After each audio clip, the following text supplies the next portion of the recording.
Good morning and welcome back to AGI Schools Out Saturday, where we're preparing kids for their future, not our past. I have one of the few returning guests that we've had, Hunter Hickman, ELA teacher, wrestling coach, and district AI implementation lead in Jasper County. For those of you who are not Hoosiers, the most rural county in Indiana. And I was impressed the minute I saw what this guy was starting to do, and I continue to be impressed by him. So tell us a little bit more about yourself, Hunter. Yeah, my name's Hunter Hickman. I'm an ELA teacher at Rensselaer Central High School, a small district in Northwest Indiana. We serve about 415 to 430 kids, depending on the semester, up in Northwest Indiana. But it's my 7th year as a teacher. Like I said, I coach wrestling as well at the school, and have kind of hopped into the AI world here the last couple of years. Yeah, and I will say that I have been impressed at the state of Indiana in the last few months has really started to, it looks like, embrace AI in the K through 12 space. So you and I both are involved in a committee, and Ryan was just on the podcast, Ryan Murray, the SAIL committee, which is certification for teachers that they're trying to put together. From your understanding, like, talk a little bit about that process. Yeah,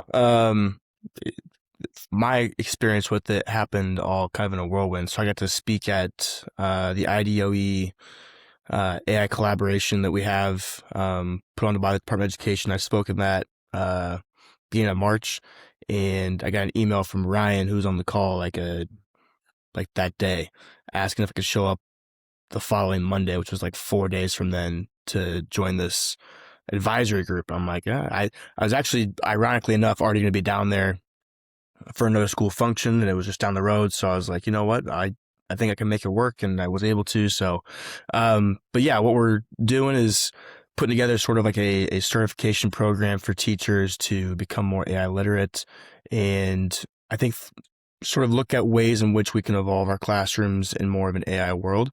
And one of the major talking points, I think, at the first meeting that we had was making sure this wasn't just like your typical micro credential program where it's just kind of like a little stamp of approval that you get that goes on your LinkedIn profile and your resume that doesn't really carry a lot of weight, but rather it be something that does carry some meaning in some capacity. And so it is a tiered system, but I really like the way we're going with it, and the amount of people that we have who are kind of thinking through this. And it's not just teachers and educators that are, forming this credential or this course together, but we're getting people from kind of all over the spectrum, whether it be K through 12 ed, higher ed, from the Department of Education, from people like yourself who are more in the private sector or in the business sector of things. So I think getting lots of different viewpoints and lots of different perspectives on how this is not only going to impact education, but our students and the skill sets they need beyond high school, to make sure that we are doing right by our kids as teachers and preparing ourselves to prepare them for a post-AI world. That's awesome, man. It's really an honor to be a part of that. I don't know if you recommended me. I know I was like, how the hell does a podcast host end up being a part of a conversation like this? Like that, that's a great honor, and it is truly a passion of mine. Not just because I love Indiana, not just because I have kids and a 15-year-old who's going through this, but because I think not to be cliche, but children are our future, and if we fall behind other nations, particularly Asian nations, in preparing our kids for a very STEM-led world, then that could be detrimental to the United States as a whole and to the Hoosier State. And you and I discussed this last time around. Like I am conservative, but conservative values don't mean you have to stay old-fashioned and remain in the Stone Ages. They just mean you hold to your values as you move forward. Yeah, I think I've spoken on this a few times. I think it's an inflection point, not just in education, but kind of in our society, of really taking a step back and asking ourselves, why do we do things? And I think as educators, one of the big ones is like, why and what are we assessing? And is our traditional methods of assessment, are they still, um, applicable in a post AI world? And I would say most of the time, um, it's at least worth a discussion. I don't know if every single subject matter can say, oh, we need to change things, or even if it's changed, it doesn't necessarily mean it has to be a complete 180 compared to what you're currently doing. But I definitely think there's things to consider when it comes to assessment and to the way what we're teaching in schools to ensure that, like I said, our kids are prepared and our kids are, at the end of the day, when they graduate high school, they're going to be competing for, in college admissions or in the workforce with people who are going to have AI skill sets. And so are we preparing those kids and are we setting them up to be competitive in that job market? Or are we, I know there are some schools who are kind of behind the curb or behind the eight ball on this. And are they setting their kids up to struggle later on because they don't have that skill set yet? Yeah, I think that's very pragmatic. And the first thing I would say is we're also trying to build the hard tech corridor down I-65, which Mm-hmm. means, big tech, big industry. And if we're trying to attract talent to that from the coast, which is where some of these, or from the big schools, MIT, like, Purdue is one, but there are many schools that excel in this type of technology. We want young people who are in those jobs to want to live in Indiana. And if they're raising kids and our school system is not up to the standard with technology, that's going to be a big deflection for them for wanting to live here. Just as a whole. I mean, I'll get most people will give up an ocean for a house they can afford and a little bit of a safer environment. But if the school systems are not what they're looking for their kids, that's a big decision maker when it comes to making moves and staying in places. Yeah, I would say one of the things too that I've heard a lot of, whether it be through LinkedIn or just through some different conversations with other people, is it's sort of shifted away from AI's cheating conversation, and I don't know if that's because people are starting to figure that out now, but usually when you solve one problem, you find a new problem to replace it, especially for people who might be more of a rejectionist of AI in schools than whether it be balanced or a cheerleader, which I think there's some problems with being a cheerleader for it as well. But um, I think it's important to be balanced. But like one of the things that comes up a lot, and I think is a major concern, is like cognitive offloading and critical thinking, and um, how do we protect those things? And I think that's a very fair um, conversation to have. And I think that's probably the next step. Once I think we've kind of figured out some of the limitations of AI, and I think it's getting easier to spot, especially in high school student writing or student work, like what is real and what is not, what is, authentic and what is not.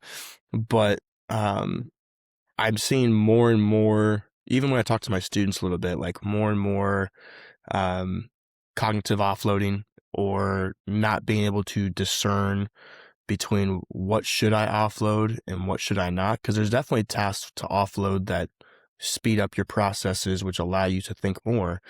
But there's also the line of what is too much offloading towards detrimental to your systems of thought. And I think that's the next step in our conversation. I think that's one of the things that we talked about a little bit on our advisory committee too, is like, how do we teach that? How do we teach that balance?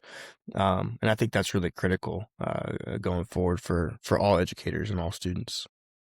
Well, I think that's very interesting. Both of the points that you made, I think, are a conversation in businesses as well, right? So, you and I listen to a lot of podcasts. We're both big fans of the AI Daily Brief, and I've started listening to the AI for Education podcast that you recommended. That one's really good as well, like a 10-minute discussion. But one of the podcasts I was listening to, I always try to listen to both sides. So I listen to the pom pom cheerleaders and I listen to the naysayers as well, right? And you're right, there are flaws on both sides. The naysayers like to really pick stuff apart, but essentially, what I heard was that most people don't have software brain. Most people aren't looking to just offload everything to AI in these agentic loops, and that's not really how humans work. And I think this comes back to the real conversation, whether it's about what we teach or what we don't, is what are the tasks involved in a situation, and what is the actual purpose or meaning of what we're trying to accomplish. And so if offloading some of the tasks to automation allows us more time to come at the purpose and the actual essence of what we're trying to do from a different angle than we no longer that we didn't have the bandwidth to approach it from prior to AI, then I think there's a lot of value in work, in school, and in life in that. If we're just automating stuff to automate it, I mean, if you're overly automating stuff to automate it, you'll probably have a job in the tech industry somewhere down the road because you're just a nerd and you love doing that stuff, right? But to your point, if we're just automating things to completely offload our cognitive thinking, then yeah, that has the potential to slow down. I mean, even if you look at adult learners, right? Like the way that we avoid Alzheimer's and dementia and things like that is by maintaining activity in our brain. So Yeah. there could be detrimental outcomes all the way across the board if we offload everything. Here's an applicable example for you that I experienced the other day. So, I actually made a notebook LM for my kids. They're doing a research project right now where, instead of having them navigate the entire Purdue OWL website where they find research and citations and formatting, I just put all of those pages into a notebook LM so they can just chat with that notebook and say, how do I cite a book in MLA format? And it doesn't just do it for them, but it gives them the exact answer. It cites it. So it's a quick search. It speeds things up. And so I made that for the kids. And then I had a kid during that come up to me and say, hey, instead of using that, can I use a citation generator? And I'm like, no, that defeats the purpose of it, right? Like it's already sped up for you. So now you're just skipping the thinking of it, right? Like you're skipping the friction point of you taking that information and learning it. You're just having something do it for you. And that's the point where I think students and teachers alike are sometimes having a tough time discerning between what is like good AI use to achieve a learning objective. It might speed it up, but AI makes students faster. It doesn't make them smarter. There's a difference. And I think that's the part where it gets a little gray, and that's where it's kind of, you have to have some experience, I think, playing with some of the tools and understanding them and understanding how they can help your students and help yourself in the most optimal way possible in order to fully understand how it's supposed to work. Because the part of it that's kind of crazy is like, here's another point that I think I used to say this and I've kind of gone away from this, is like a lot of people will say like AI is kind of like a calculator, and it's actually not. Like I don't think that's true at all. Like calculators compute, right? AI can make something up because it generates information and be completely wrong, but be confidently wrong, if that makes sense. It does. So, because of that, you don't have to think about when a calculator computes 2 plus 2. It just is what it is. It's pretty black and white. But you do have to use your own critical thinking to discern between, is it right or is it not? You have to kind of go through the process of validating the information in the output. We've talked a lot in this research process in my class of like, okay, you can use this to find a source, but when you go to that source, how do you know that source is credible? Like, who is Jason Paget? Is Jason Paget a credible source in writing this article? Or is he somebody who just wrote an opinion piece on Reddit and you're taking his information and using it in your source? Like there's some thinking that has to happen there. And it's still going to be faster than what it would have been prior because you're not just searching through Google blindly trying to find something. It is more directed, but you still have to be in that feedback loop to understand how to work properly. And so I think that's the key difference, is people understand the difference between speed and intelligence, because I think sometimes they get conflated with each other especially when it comes to talks about LLMs and AI, but they're very different things, and they have their own respective place in the process, but they have to be understood and clearly defined, I think. Yeah, I would agree with you 100%. I think you're uncovered a couple of things. Another thing I heard read on LinkedIn the other day that I really stood out to me was the idea that it's a very common misconception that using these tools well is easy. And with the well, and Yeah. right?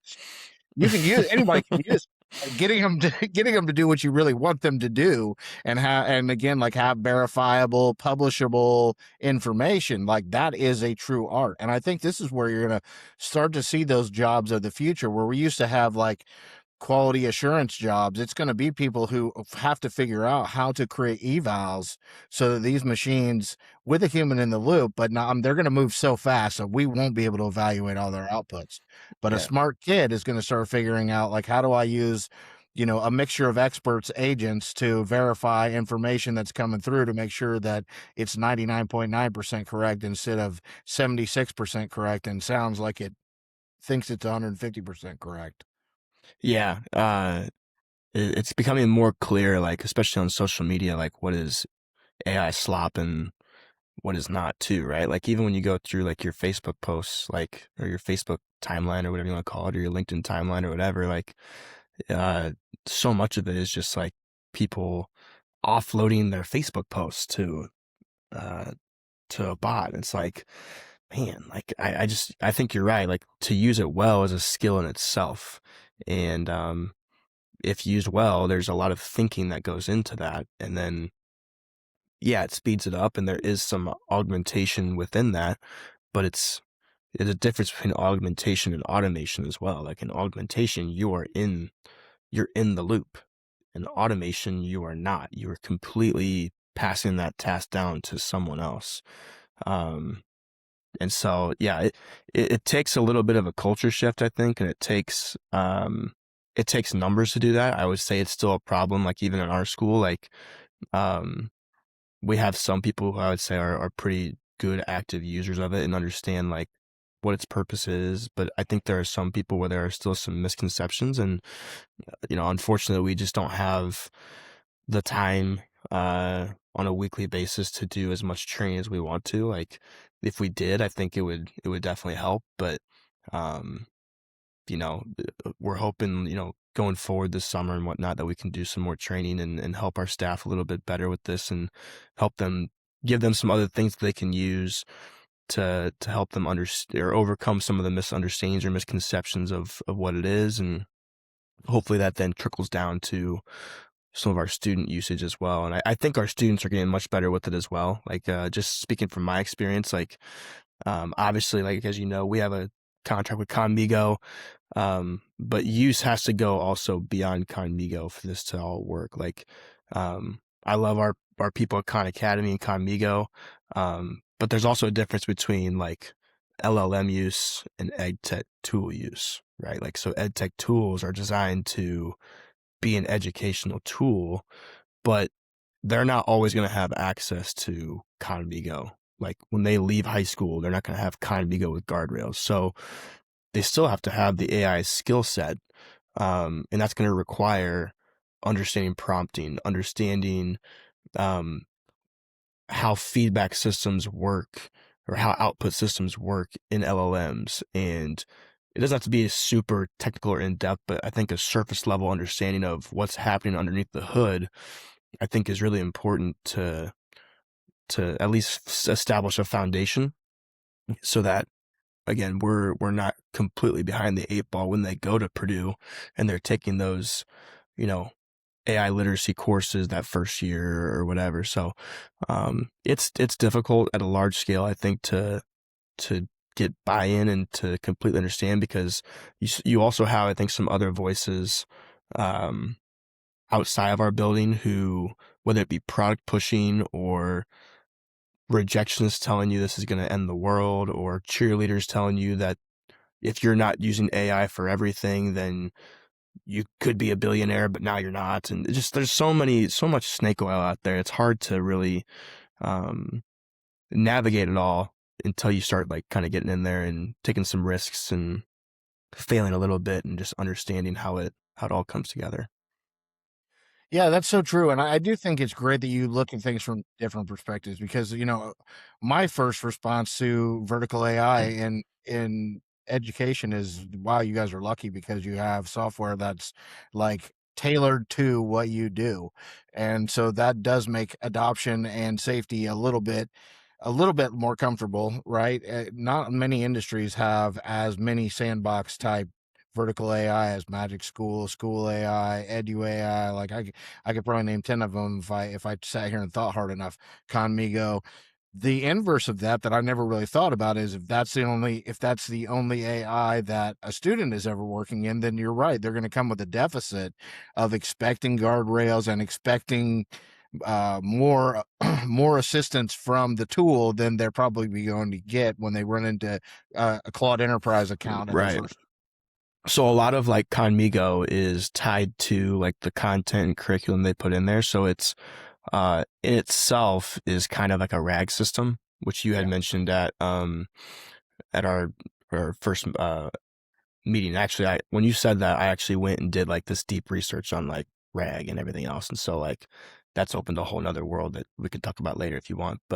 Um, so they can go in and you can talk to a RAG system and prompt it very differently than you can a large language model. And Mhm. so if they're going into Conmigo and they're just, asking, help me with this problem, it's drawing from a much smaller database than ChatGPT. Well, the problem is if that's their only exposure to like productive optimal AI use, if they go and take that same skill set and they use it in a large language model, well, that's very different.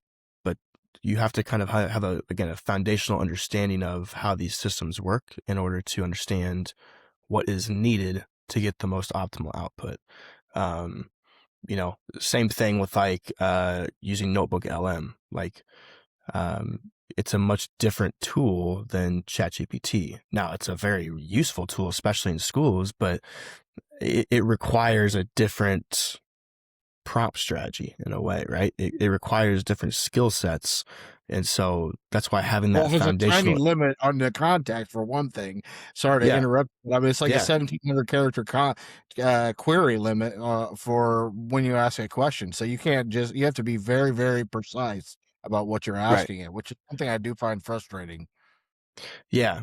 But on the other hand, like when we're looking at it from a school standpoint, we worry about like hallucinations. And that's one thing that we hear a lot is like, even from the kids, like, even though they might use it, they understand like, well, it's going to make mistakes, so I can't count on it. Well, if you're using Notebook LM, because it is a RAG system, um, it's not going to be a matter of the AI hallucinating. It's not going to be the bad system. It's going to be bad data. So whatever you put in there, it's going to Mhm. use that and cite it. So understanding like how that works is really critical to overcome, like I said, a lot of these misconceptions of what AI is, what LLMs are. Um, I think this was mentioned in our meeting too. LLMs and AI, they kind of get conflated together, but they have very different definitions, right? Like AI is all encompassing. Um, LLM is a very specific type of AI. Ed tech tools are a very specific type of AI. You have different output systems, whether it be RAG or chain of thought or what would it be. Like there's so much to it that just saying AI sort of like um, conflates everything together, and it's much more complex than that. And so that's where I think like the what we're doing with the CIESC is really important because I think it does provide a little bit more uh, specificity to what we're doing. I think it gives teachers a little bit of an insight to how, whether you're a rejectionist or a cheerleader or you're a more of a balanced uh, you have a more balanced approach to AI. I think there's a way in which you can use it to inform your teaching or better your students' learning. And even if you don't want to use it all the time, I mean, I don't, I think we all would agree, like if AI didn't exist at all, we would all be like much happier people right now. Like we would be very stress free, like compared to what we are now, because we just don't know where it's going. right? Like I think there's an element of that. Now, granted, there's a lot of good things that can happen with it, but whether you're for it or you're not for it, like it's here. And so, what do you do with that? And how do you leverage it to make it a positive thing rather than it be a negative thing? So. I want to ask you about Notebook LM, but first on a non-serious front, the Marine and commercial fisherman to the wrestling coach in you, you got to stop calling me a cheerleader because I'm a techno optimist. Every time you say cheerleader, I'm like, want to throw my I pom poms down. They're like, yeah, I wish I could. There's an article I read the other day that was about one of the points in it was that most people are in the middle somewhere, but there are two parties that were, and he called them the cheerleaders and the rejectionists. I wish I could cite it. I can't remember what it was called or who it was by, but I remember reading it the other day, and that's why I keep using those words. So I apologize. No, it's all good. It's all good. It just hurts me a little bit. I'm like, damn it, I'm a cheerleader. No, that's not how I'm techno thinking. optimist. I like that one. That one's a little bit better. Techno optimist. That's right. We gotta paint the side we like better. Doomers and techno optimists. Yeah, I hear you. Doomers and zoomers are I've heard it called before. Doomers, boomers, and zoomers. So doomers are the Yukowski, like the whole world's gonna end and Terminator type stuff. And the zoomers are the like, don't worry about it. Like we can't change the future anyway, so let's just go fast forward as fast as we can.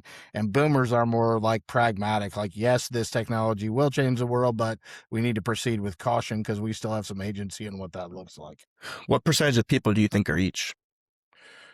Oh, in the United States or in Indiana? In Indiana, I would say we have a heavy doomer population. Probably 70% of the state is probably currently, but shifting, getting less and less that way. Yeah. The United States as a whole is supposedly number one in doomers of developed nations. So we just seem to have a distaste for AI as a nation. I think the Zoomers outside of Silicon Valley are very minute, but I do think that there are more and more boomers, more and more people who say, yeah, I do see some value in this technology. I just want to be real careful about how I go about leveraging that. Yeah, I got to think of how I want to title it because like there's definitely I like the doomers, but then there's like the users of it who just use it to use it. Like they don't use it in a super purposeful way. Like I think of like Sora. I think of like, making crazy photos on Facebook and flyers. Like flyers on Facebook are crazy right now. Like every town event is AI generated, right? And so like those are their two heavy pockets, I feel like. And then there's a very small section in the middle of people who are learning the technical side of it. And I don't know. I have a student who goes to Wabash as well, or a former student who goes to Wabash College, which is where I graduated from as well. And him and I get on a call probably about once a month. And he is like a power user. Like he is so smart. He's probably one of the smartest kids I've ever taught. And some of the things that he's doing with it is crazy. And he teaches me every month, like just different things that then I go back and I use and apply it to what I'm doing. But that percentage of people who are doing that is so minute that if you're able to like get into that now and become like kind of that like power user and learn all the technicalities of it, you are, I think, setting yourself up to be really, really successful and really hireable going forward. And I love power users because you see, if you call like a no code architect or vibe coder, that eliminates all the people who can code but are power using. Like to me, a power user may or may not have a computer science background, right? But they are leveraging large language models and multimodal language models at a speed and rate that is above and beyond what normal people are doing. And so I like that term. Yeah, the amount of things you can get done having Claude Code, Claude Cowork, and a couple other tools at your disposal is like, it's amazing.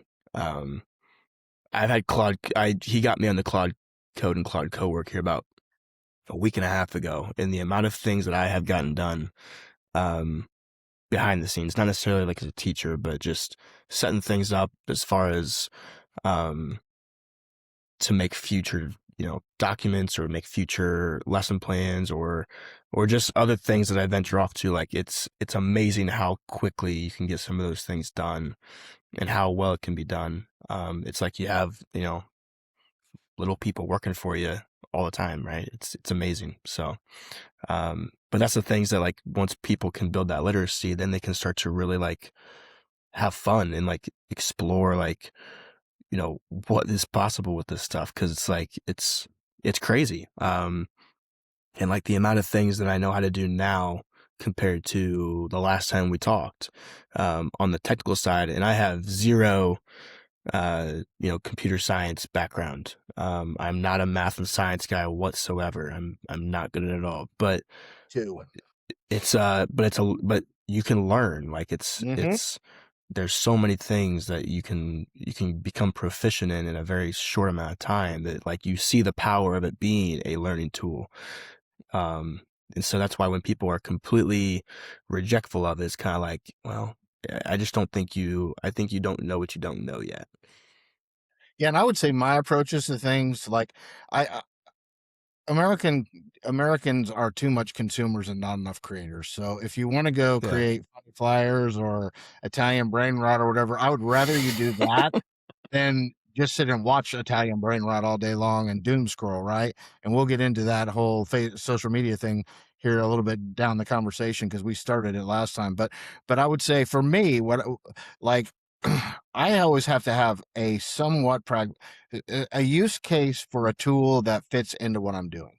So like I've recently learned how to generate like a one-page graphic that looks like it came out of a graphic novel or a comic book strip because I can use it in my newsletter and we use it for the new company that I work for, Citizen AI. When we go out and when we visit a new company, we give them a little comic book strip that shows one of their clients using our AI, right? And so it took a little while to learn which tool does it best. Was it Nano Banana? Was it ChatGPT?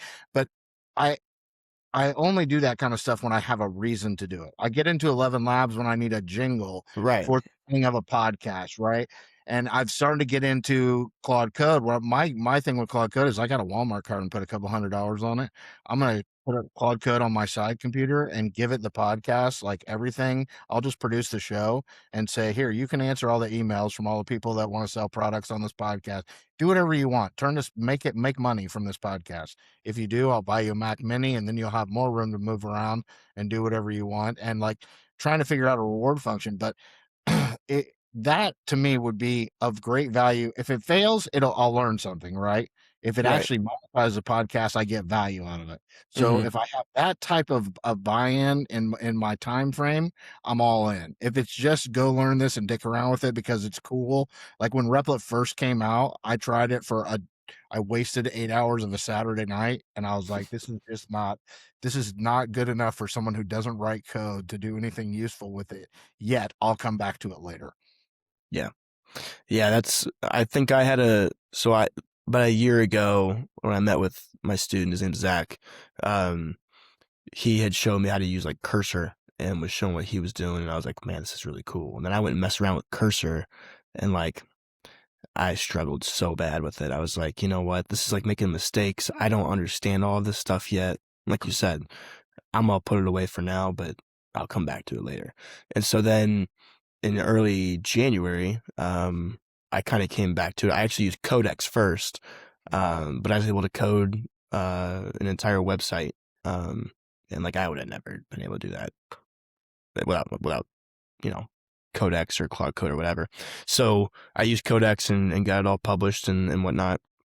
And then like I said, I started messing around with Claude Code, and like I said, the amount of things I've been able to create the last couple of weeks just based on work I've already done was amazing. Like we did a survey at our school on AI use, and I was able to use that to help design some different informative graphics that we can present to our school board and to our administration, and then eventually to our staff to just kind of give some feedback and give a snapshot of what AI use looks like both on the teacher and student end.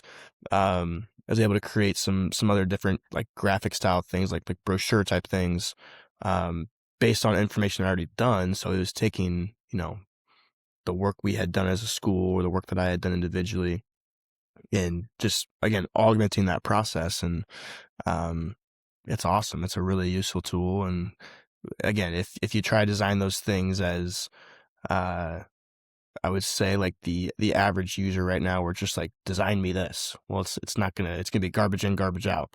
Right. But having that work and that expertise within it, it makes it a powerful tool. Yeah, artisanal software. That's a term I heard recently that I really like. Ooh, artisanal Yeah. software. I like that. I'm about to use So that one. software that's usable for a small team or within a company, but you're not going to try to like deploy it at enterprise and sell it like it's Salesforce. Because Yeah, again, guys like you and me can't build the database on the back end and some of the things that have to be done. But man, can we create some things that make our lives better? Or if we have a small team or some students, like January was really the inflection point right around when Claude Code and Opus 4.6 released, is really when all of a sudden no coders could do a lot more. yeah, OpenClaw really opened those floodgates for people who are not risk adverse at all. I'm not yeah. quite non-risk adverse. I was waiting for Claude Code to say, okay, we need to have the functionality of OpenClaw. And I actually went and watched NVIDIA. So they have NemoClaw now, which is all in the open source. I watched their initial launch video, and there is still in the open source world. It is. I think you would find it way above your pay grade, and I find it way above mine. When I watch these I'm guys sure. like architecting different open source agents together, and this, I'm like, okay, Yeah, this is back to math for me. I'm not. I'm You not there lost. yet. Yeah, I'd rather read uh, Kant and discuss Nietzsche than try to unpack something that is that technical. It's just never been my forte. But here's a question I have for you: what are your thoughts on the deep research in Notebook LM? Because I find it kind of negates the whole RAG idea. Once you run research and then put a bunch of documents in there from research that you didn't look at.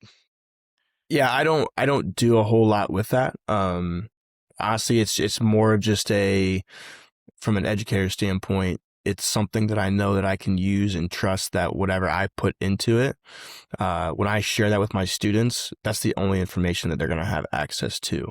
So they can't really go in and design, or they can't like create in the studio like infographics or podcasts or anything. Like that's kind of the a good limiting factor or limitation of it.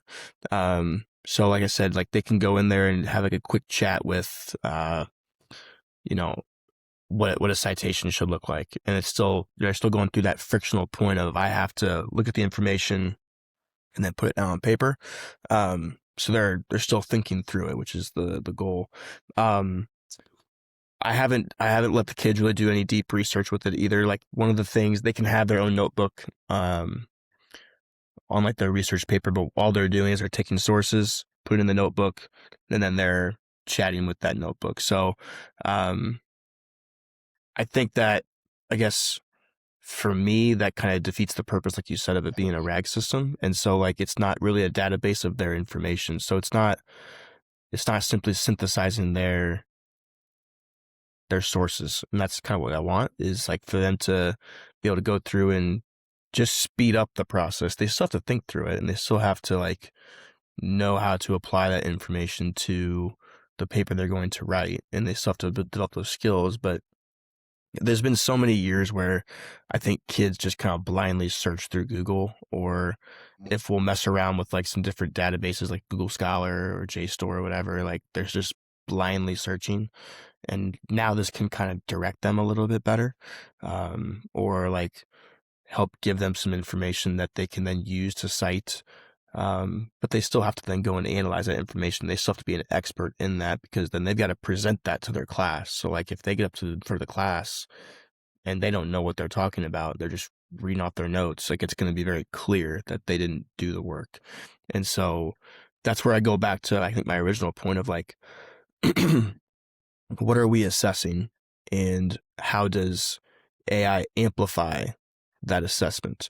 Because if like one of the things that I think, it's a fear of people, but I think it also can be kind of a blessing in disguise, is like, um, are our assignments, um, like can AI create these or complete the assignment that we create? And if so, um, we're just creating content. We're not really creating like these learning objectives. We're not creating assessment points. And so I think we're almost past the days, I think, of like, read a text. What did the text say? Right? Like, we can have some of that, I guess, but is that really teaching kids? Is that really developing their skills? And I've read articles where they've said, if you look back at a classroom from 50 years ago, it looks very similar to a classroom of today. And that could be a problem, right? Like, so I think we need to reevaluate, what assessing in the classroom looks like and what skills we are assessing. And I think what's going to end up happening, I think I've seen it in my own classroom, is there has to be some sort of incentive or reward for the process versus the product. One of the quotes that I hear a lot of educators say that it kind of drives me up a wall is that AI can't think for you. It can't give you the answer. Actually, it can. That's the problem. Like, stop lying. It can do that. And that's the problem that we've run into. The problem, though, is we reward the end product. We don't reward the process. And if people repeat the process over and over and over, they're going to become proficient in those skills. We know that. So reward that process, because that's going to be what builds the skills rather than the product. Because there's so many times where kids will just memorize something for a test. Mm-hmm. And if you ask them about it a month later, they don't remember anything about it. So that they're not actually comprehending, they're just memorizing. And so how do we build expertise, and how do we assess that? Well, we have to repeat processes, and we have to build habits, and we have to build neural networks within our own brains in order to develop those skills. And so that's where I think we have to shift, is become more of a process or have a system that is more evaluating based on the process versus the end product. I would agree with that. And I think Notebook LM is like the number one place if you just want to show people like what the pros and cons of AI and what the functionalities of it are. It pretty much has it covered. I mean, you can have natural language conversations with vetted resources. If you just put the documents in there, it's not going to hallucinate. If you're using that tool, it's going to say, hey, that's not in this doc. I can't find what your question's answer anywhere. And you can you can create flashcards, right? So you can actually use that material to learn things, but you could also create an audio overview. So you could just cheat and like load a bunch of sources in there, have it do an audio overview, and have the Cliffs notes either in video or audio, right? On the flip side of that, both those tools are great for, at least the video is for internal trainings. But if you don't know how to prompt well, they look like shit, and they look like a kindergartner drew them out, right? So there's just so many different functionalities in there that I think kind of show the possibilities and the limits of AI. And I've got like a buddy who's in law school, and he was asking me the other day just about AI stuff because he knew I was into it. And I had mentioned Notebook LM, and he had no idea what it was. I'm like, dude, you could really use this to help you, because he has to drive down to Indy, about an hour and a half drive, a couple times a week. I'm like, you can make a podcast with it. You can upload, all these cases that you're studying and have it sort of synthesize it for you, and it will cite, where those different parts that you're chatting about are. And so he's like, man, I'm gonna make podcasts with it and just listen to it on my way to school, just as a little review prior to class or whatever. I'm like, yeah, I mean, I think it's a great idea. So there's just so many things you can do with it, and like you said, it's all going to be based on the data you put into it. So if there's a problem with it, if it hallucinates or if it makes a mistake, it's because it has bad data, not because it actually hallucinated and made something up, right? So I think that's, again, like a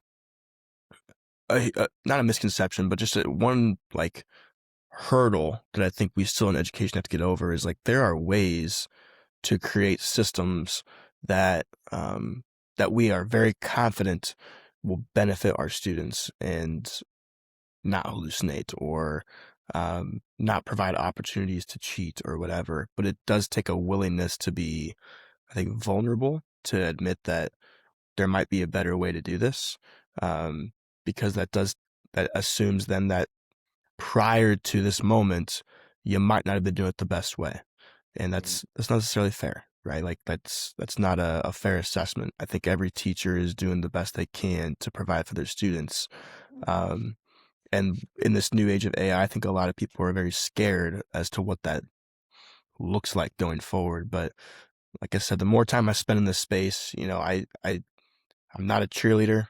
I know you don't like that word.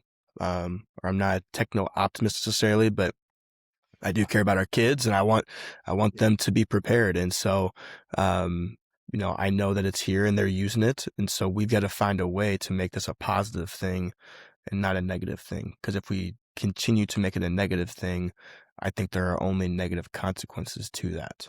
I think if we try to leverage this in a positive way, I think we have a lot to gain in this space. And be delighted as we're doing it. As you and I are talking, like I think, I was doing all my thumbnails for this podcast based on movies, and this I already had the one with you and I, but I think I'm going to do two different thumbnails. One is going to be me with pom poms as a cheerleader, and the Yeah, other, yeah. I may be too young for this reference, but aren't you guys the Warriors? We're the bombers.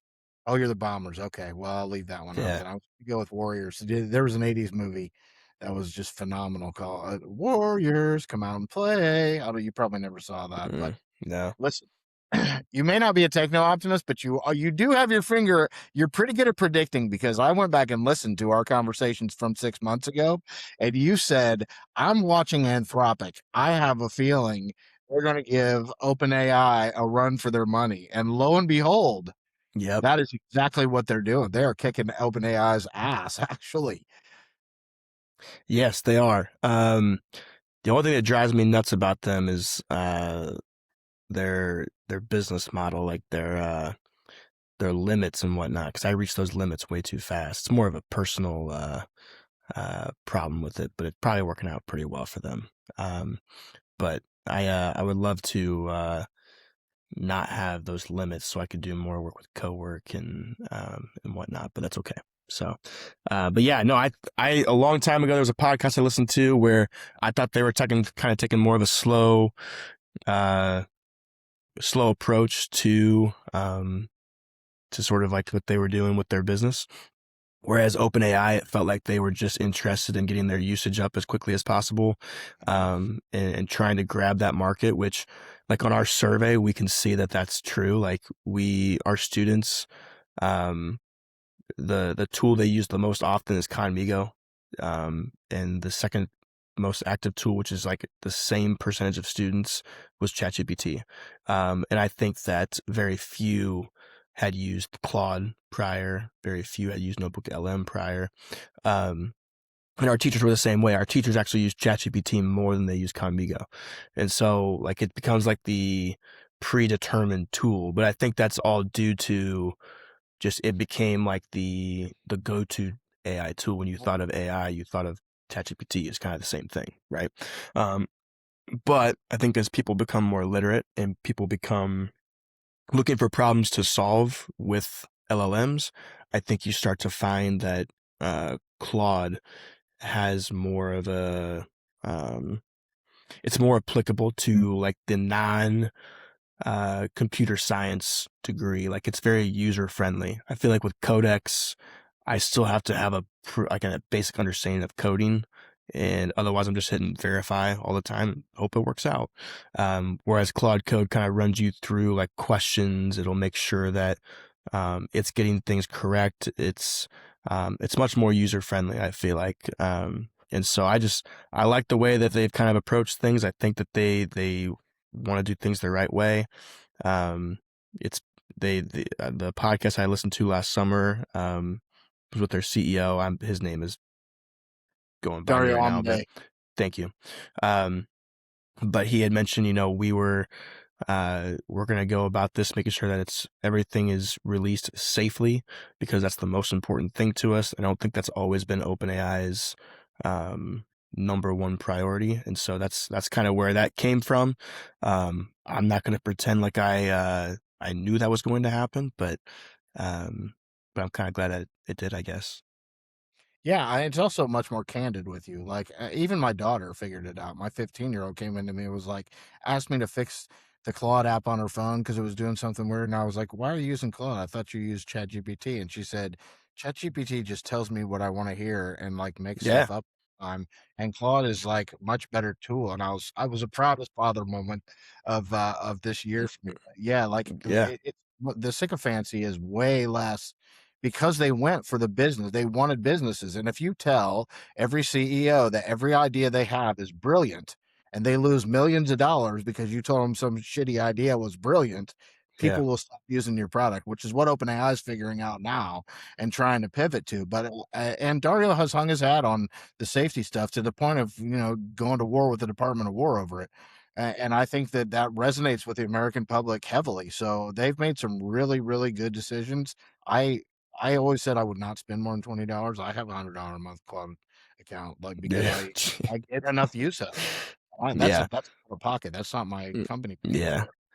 Nah, and I think OpenAI has had some bad headlines out there too. Unfortunately, when it comes to, like in December, they had the headline about, um, allowing pornographic images to be created, which creates some security issues. And I know amongst educators that resonated pretty heavily. Um, just some different things I think throughout their time where they've been a little bit more concerning. And so you start to ask, what is their end goal, and what is the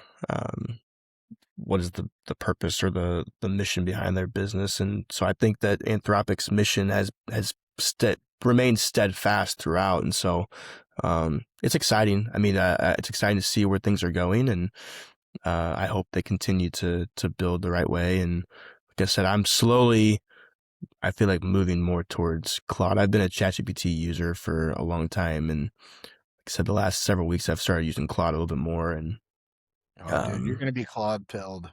yeah, I'm sure I my next to you will be 100%. The only thing I use ChatGPT for is to generate animated images. Other than that, I don't even touch it anymore. I do like ChatGPT for generating some different ideas as a teacher. Sometimes that Yeah, it does a pretty good job of writing. It does a pretty good job of writing feedback as well. So I could see that. like I've used it to give me some feedback on some grad writing that I've written with the rubric, and it does a pretty good job of that. And so there's definitely still a use for it.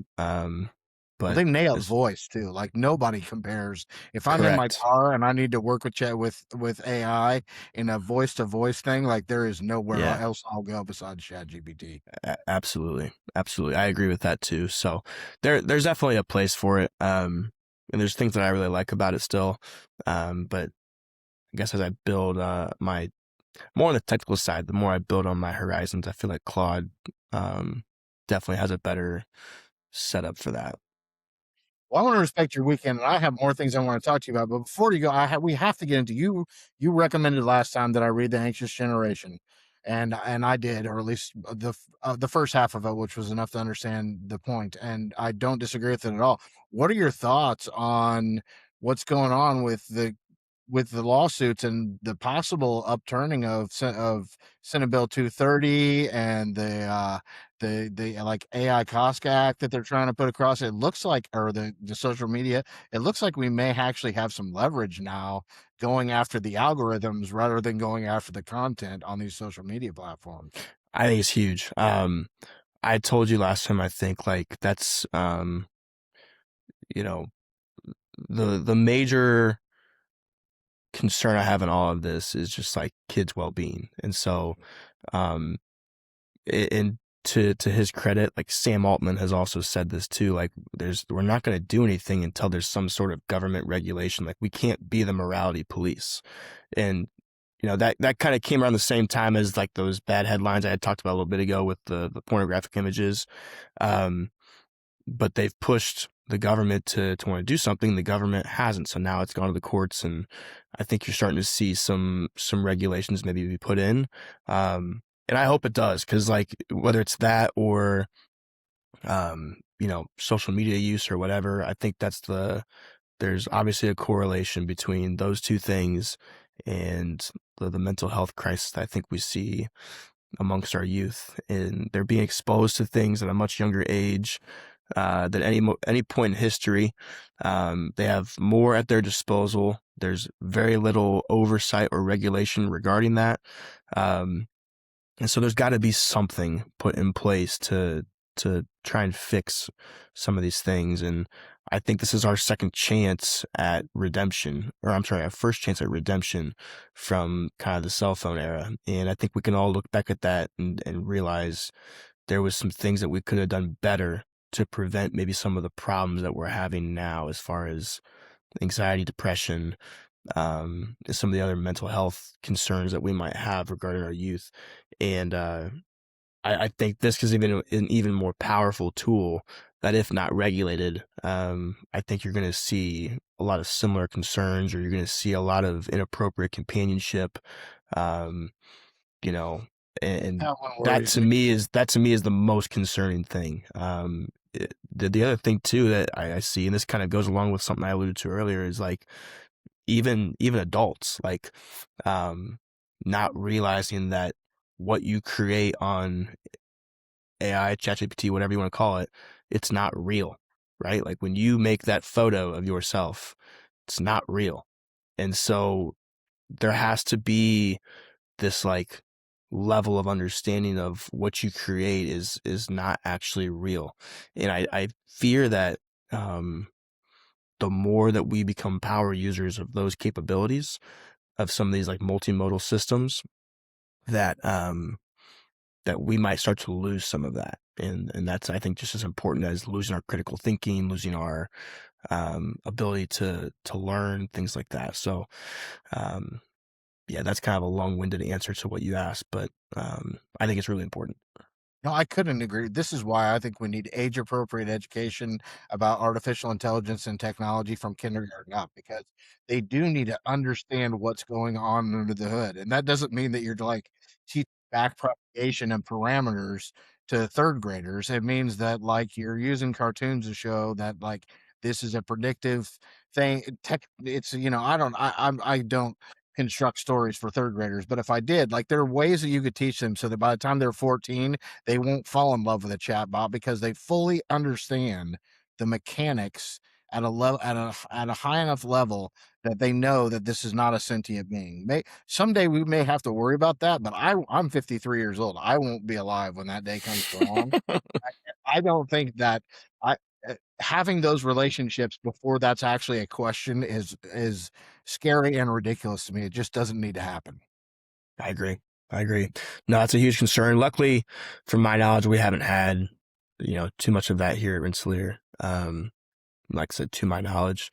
But I do know, like in talking to people at conferences and whatnot that I've spoken at, it is becoming a growing concern that like having an AI boyfriend or girlfriend or whatever, and um, that we've got to do, if that's happening, we have to do something at the government level to at least put measures in place to do our best to prevent that. It's not saying that's going to always be the case. I mean, look at any law. There's going to be ways around it, but we have to do something to say we're trying to do right by our kids, to ensure that they're kids. Let them have a childhood, like, um, I think being exposed to all of this information on the internet at such a young age um, is harmful.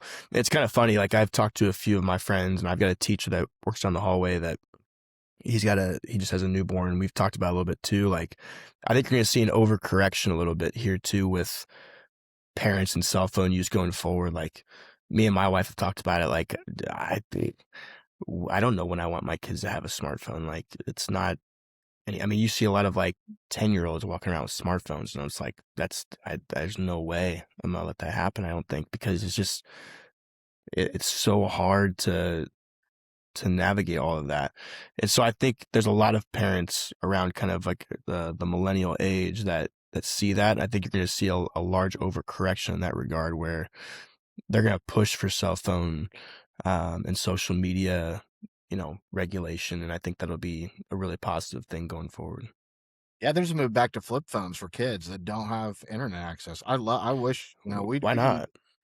And my daughter, like, it's hard to get her off TikTok. I won't lie. We let her use it The drug. too soon, and Yeah. she's definitely. But let's end on a positive note, because and I'm not a cliche guy, right? But the cliche for the last 3 years has been AI is not going to take your job, but somebody who's really good at AI is going to take your job. And I never really liked that spin. What I really liked is if you lean into AI, your opportunities are going to open up.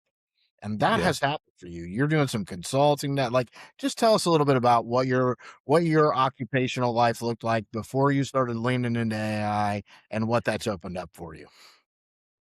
Yeah, I would say a couple years ago I was a teacher and a coach, and that was about it. And then honestly, it's been the last I would say 7 or 8 months. I was encouraged by my tech director here at Rensselaer. His name is Mark Heinig. He encouraged me to go out and do some speaking on some work I had done. I had done some action research in my classroom regarding AI use. I'd helped kind of train our staff a little bit, and so I would say nothing earth shattering, but just I had some experience in it, and it's a very new niche market, if you will. So he's like, go get some experience doing this, and so I did. And I started to present, and had a lot of schools call me up after I present and do just like 1 hour one-on-ones. Where they're kind of just asking questions about AI use or whatnot.